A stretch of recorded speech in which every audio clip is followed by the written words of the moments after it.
What's going on, guys? Welcome back to the channel. Today we want to talk to you about something that is very exciting to us, and that is some difficulties that come along with owning your own business and things to learn from operating your own business. It's pretty much the truth about having it and how hard and how tough it can be running your own business, but we're going to show you our failures. We're going to teach you our failures to help you in the future not go through that and already be prepared having your own business. Whether you're 5 years in, you're still struggling, or it's your first day, we're going to walk you through it and help you build that and get it started. So getting into owning your own business, if you're just starting, one of the big things that helped us in the beginning was doing a DBA, which is doing business as, and it's pretty simple. You can just go down to your local courthouse and file that and get your business name registered. So that way if somebody else comes along, takes your business idea, takes your name, you already have it registered with the courthouse. I think it's like 15, 20 bucks versus an LLC. You know, I don't think you necessarily need one of those to get started in your business because they do get a little bit pricey. As you grow, you know, obviously you can look into that, talk to your attorneys about it, get their opinion as well. But make sure you get your business name registered because I do think that is important. Yeah, and especially the certain type of business. Obviously, you can, like she said, you can meet with your attorney, but as far as the LLC goes, I mean, we've paid anywhere from $600 for an LLC to $2,000 for an LLC because we had contracts along with it, company contracts, we had all different kinds of stuff. Yeah. And really, I think at the beginning of you starting, I would hold off on doing that just because, say you go out and you spend that $1,500, $2,000 because you get all these company contracts drawn up and everything. Well, I mean, you could have applied that towards product. And really, when you're starting out your first day, you need to budget everything you can because you don't know how long you're going to need that $2,000 to last you through your next profitable day or profitable month. That $1,500 to $2,000, what it will cost you to do the LLC, can go towards advertising, you know, so you can get your business name out there. It can go towards a lot of different things that will be much more needed in the beginning stages of owning that business than the LLC. So a really fun statistic that is about self-employment or startup businesses is that most startup businesses, the average term of them is between 2 to 5 years, and that's it. And on average, 90% of startups survive 1 year, 69% of small businesses only survive 2 years, and then, however, only 50% of startups will survive for 5 years. It's crazy. So really, I think the biggest one, you know, in that part where it says, you know, 90% won't really make it in their first year, and I do see this a lot. I think a lot of people, you know, mistake self-employment is they think it's freedom all the time. I get to do whatever I want all the time. Well, if you do that, you don't get a paycheck. You know, so if you're not working, or if we leave town, right, and I don't have people in place, I'm not making money. And so I think a lot of people think, well, I have the clientele, I have the business, I got the clients, I'm making the money, but they don't look at what goes on behind the scenes. And really the main thing of, like, you know, time management, of realizing, hey, I can't sleep in until 9 o'clock tomorrow. I got to be up. I got to get these meetings done. I got to do my accounting because I'm doing that myself right now, right? And all these different things. A lot of people think that they're just going to quit whoever they're working for and go start their business, and then it's just going to be, you know, butterflies and rainbows and super easy along the way. Well, and two, when you become self-employed, like Bo said, your time management is going to be your most important, because if you're coming from a 9-to-5 job or 8-to-5 job, that your boss or whoever was above you is taking care of maybe the other employees, the accounting, the expenses, the scheduling. Okay, whenever you become self-employed, all of that is just yours. That falls under your title. You take all of it on. So the best thing is to come up with some sort of schedule for yourself and say, between these times I take care of this. Get Excel spreadsheets, figure out what works for you organization wise, and that will really help you, because if you try to take all that on yourself and you don't really have it managed well, then it's just going to slip through your fingers. You're never going to get any of it done every single day. And one of the big things too, I think a main thing for your business is money management. The good thing is Kendall and I were always good about that. So if we got, just say, a $2,000 check or a $15,000, $20,000 check, right, whatever it might be, we would make sure not to go out and buy a new car. We wouldn't do all these things of like, oh, I just got paid $20K and, you know, this week or whatever. No, we would set that aside and budget out. Okay, well, what happens in a month from now if no products sell?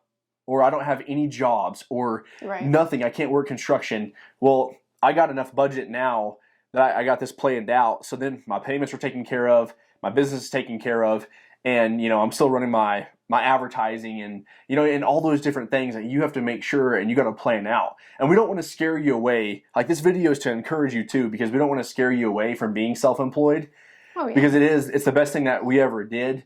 But we like to prepare people so you don't ever have to experience it. Whenever we first started out right out of high school, of working and how challenging it can be trying to learn all those different things and running a very successful business. Yeah, figuring out your role that you play too. Say you have a partner, figuring out the role that you do, and then whatever they're supposed to be doing was hard for us in the beginning. The money management, and then we eventually got that system down where every single check, you pull out 10% for this, 15% for this, and you stick to that, and you're strict with those budgets, and that way your money, you know where it's going, and you don't have to worry about it. Now you're thinking, well, Bo, I've already done all that.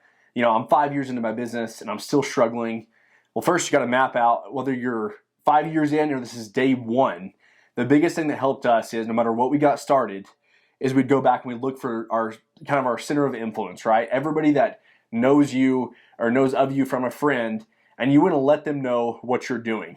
Now, if you're one of those people that are posting something because they started some new trend for this week, and you're blasting on your social media, and all of a sudden you're at another new business now on your social media again a week later, no one's going to take you serious. Everybody's just going to skip past your post and not pay attention. But if you don't ever use your social media for business, this would be the prime time to let people know, like, hey, this is my new business I started. Kendall, I want you to come check it out, or promote it to somebody else that might need your product or your service that you're doing. Yeah, because right now the power of the social media and getting your name out there online, your referrals, your word of mouth is going to be your best tool, because you can hop on Facebook or create a website, and most of the time Facebook advertising, you can just be posting and it's free to your friends to see that. They see your service. You want to brand yourself to where people know you for what you do. So for us it's like, hey, there's the construction people or the real estate people. So that's what you want to do, is make sure that whatever you're doing, people know about it. Now it's networking. And it kind of follows along with your center of influence thing, but also say you got these business cards made for that product or service that you're doing. And really, you need to get out there and network. You need to go around and with those business cards or whatever thing you're using to pass out to promote you, and go out there and meet people, make connections where it leads to that, you get that lead, and it leads to that sale of that product or service. And that should be really your next goal. Of after you're kind of set up and you have some things established of what you're doing, learn about that product, learn about that, or learn that skill set it's going to take to do it. Like for us, it's construction. Yeah. So I'm going to make sure that I know what I'm talking about, at least if I go out there and if I'm meeting with somebody and they start asking me questions, because you want to make sure you have the skill set too, whatever it's this product or this service that you're doing. And then another big one too, to kind of spin off of what Bo said earlier, is to not get ahead of yourself and don't get behind before you even get started. And what I mean by that is your money, don't think that you're starting this business and you need to go out and spend thousands to tens of thousands of dollars. To give you a good example, when we first started our construction business, we didn't have to go out and get all these brand new trucks, work trucks and tools. We just used an Astro van. That was Bo's everyday vehicle, and that was our work vehicle that his granddad gave him, and we used that because that's all that we had at the time. We made that do for what we needed, and then we just used tools that we had from our parents or in our garage, and it just worked because we just never thought it was smart to go out and say, hey, we're going to start this business and we're going to get $50,000 behind before we even get a paycheck, because in our minds that makes no sense at all to us. So that's a big one too, is just don't get ahead of yourself and think that you need to go out and buy and spend all this money to make a successful business. Take that money that you're making, put it into your business afterwards, invest into it, and just make do with what you have. But that's what my mom always told me. Every time I'd go out and I'd talk to her about starting a new business or things like that, she'd always say, Bo, do not start that business with any debt. And ever since that day, we've never started any business with any debt. And that's why it's so much easier now when we do start something, because we just make do with what we have instead of just going out and getting a $10,000 loan or a $50,000 loan or whatever it might be to get going. Now, of course, in real estate, I understand it's different. You had to go out and buy the property or build that property. We also didn't just go and get bad debt, right? To get started in our business, because then you don't have that overhead right off the bat, like Kendall was saying, because that is stressful.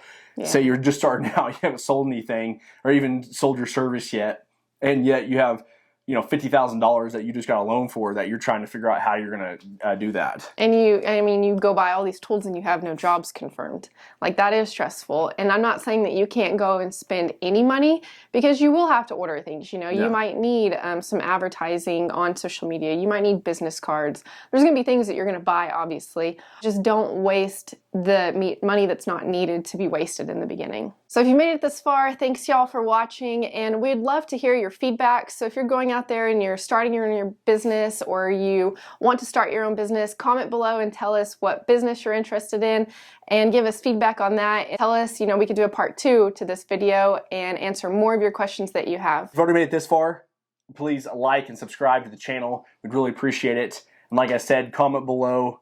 Thank you so much.